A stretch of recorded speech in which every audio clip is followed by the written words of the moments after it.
Hey, welcome to this video on my book generator script. So I've been learning 3ds Max or Max script a little bit lately, and I've been able to put what I've learned into a script. So we're going to take a look at the script and just go through its functionalities today.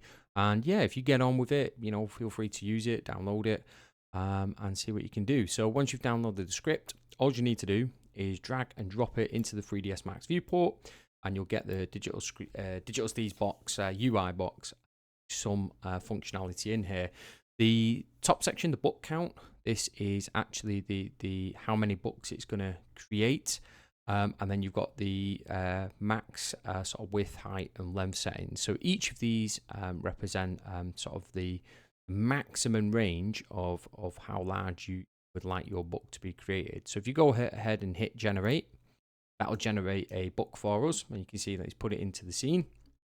And what it does is it'll take the maximum values here, and it'll give you a random variation of that value. So again, if we hit this again, then you see you'll get a different sort of book. Now, if you wanted to tweak this, so let's say we wanted to increase the max length, we generate a book. What that'll do is it'll increase that length. It'll give us a bit more, a bit extra, if you like, within the length segment, but it'll still place them randomly. You can also, with it, if you want to, so say you wanted a collection of books rather than just continually generate them like this. So say you wanted a couple, maybe it's a set of books, and it runs along, they're part of a pack or something. You can generate up to 3 books, and that'll place 3 of them in at the same sort of width, height, and length segments. Each of the objects at the moment, they're just placed in as sort of standard objects. I'll probably update this. I mean, this is 0.4, so obviously I'll be updating it as I go along. But yeah, we'll probably put name the books and stuff in here, and then what it does is it applies a chamfer to each of the books. So let's just bring up that wireframes just so we can see this a little bit clearer.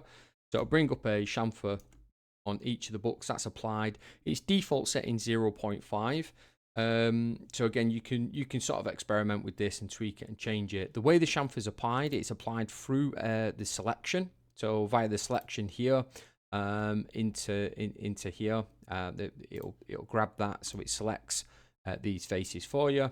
And I've left it like that just so you've got that ability to sort of edit it and tweak it. You might very well not want the chamfer on, just want the book like this as a starting point, which is absolutely fine and understandable. But yeah, if you get on with it and you like it, please feel free to test it. I mean, this is a 0.4. So I'll try and update it and add some more functionality to it. But yeah, you can create quite a lot of different books.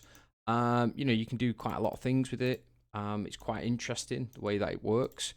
So it'll constantly generate these books, and it'll stack them as well. I suppose it stacks them in place, so you'll get a nice sort of line of books that you can throw a UV map on, texture it, or do whatever you need to do with them. So let me know how you get on. I'll be really interested to see what you're able to do with it, and if you've got any suggestions as well to improve the tool, yeah, give us a shout, make a comment, and I'll try and update it in the following version of the script.